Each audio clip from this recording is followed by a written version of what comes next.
I took some of the best zombie supports and crammed them into one deck. Some of you may have already seen the results, but you know what? Let's break down this deck and see exactly how it works. So I've resorted to the Eldlich package, and I must say, I was not disappointed. I've been waiting 2.5 years for Eldlich to be super budget to slap them into my zombie world. But what exactly does this archetype contribute to the deck? And let me just tell you, the grind game is 100 times better. We can break boards, disrupt boards. We do have spot removals with this archetype. But my favorite is the extension. Guys, the ability to extend beyond, because we all know how fragile zombies are. This package is definitely one of the best engines for zombie, especially the zombie world package, because they're freaking super fragile. Incorporating the Eldlich package, guys, you are gonna increase the ceiling of your zombie deck so crazily while providing backup right here, backup for your zombie engines. I must say. Now let's check out the applications. Ash is zombies' biggest nightmare. Wait, what? Like, do zombies even have dreams? Like, yeah, all right.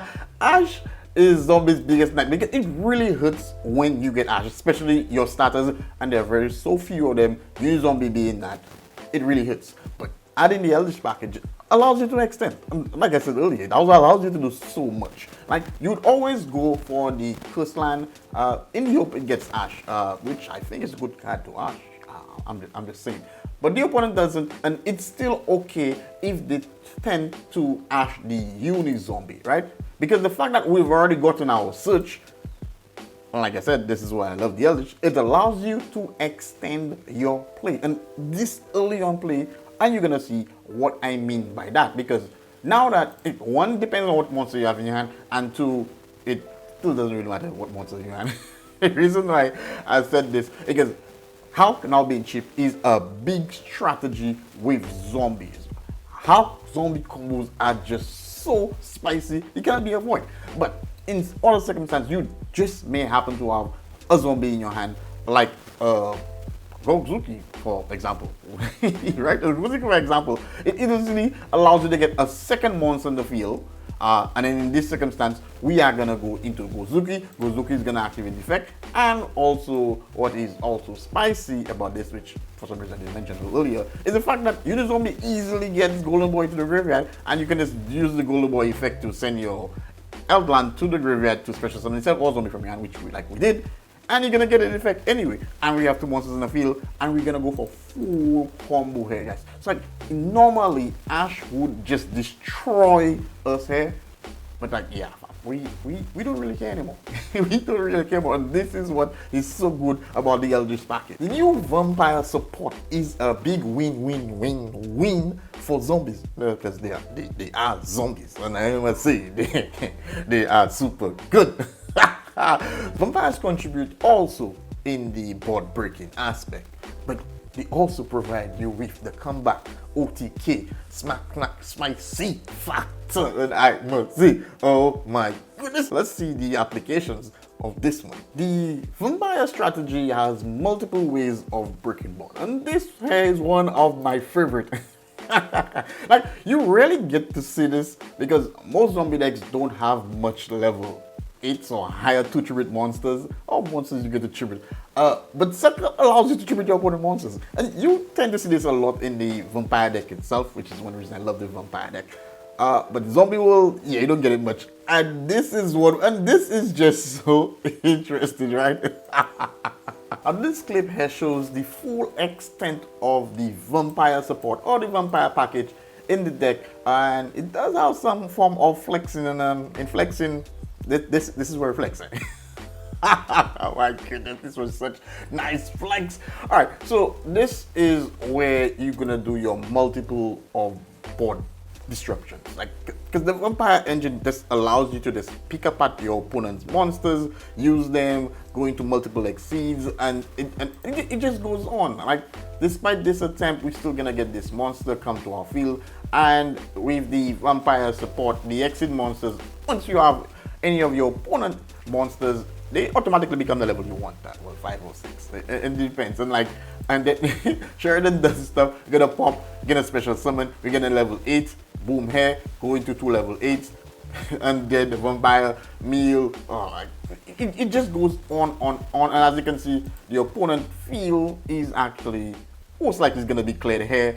And yeah, this is so much vampire, brings so much value, guys. The Shiruni is for a little, because I'm only playing one Shinori monster, which is a boss monster. My reason for, and I think I might make a Shiruni with the new zombie support, like a Shiruni deck itself. But Solitaire didn't make the cut. Guys, your Solitaire getting Ash hurts more than getting hit by a train. Yeah, I have gotten hit by a train before. It was a toy train, but yeah, just but. Yeah, Solid.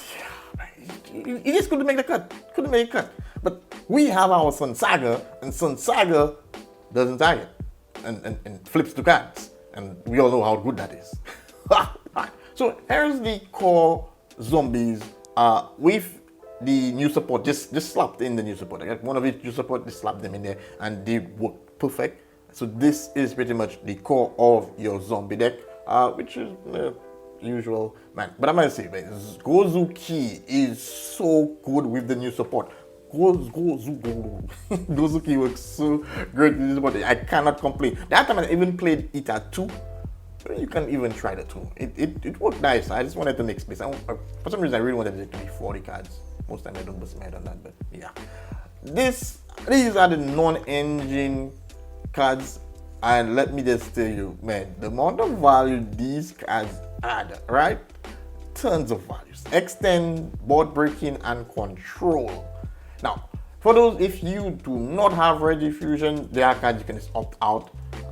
And one being the level 110, which can really help because when I was playtesting this deck, this card was like $14. I've now seen this card is like $24. Crazy, but it is still worth it if you have a copy. At least get one copy, because this entire deck in itself, which is right here, the deck profile, it's about $100 and something. You guys know I never passed the 150 threshold. So this deck is just a little onto the north of the 100, which is really good.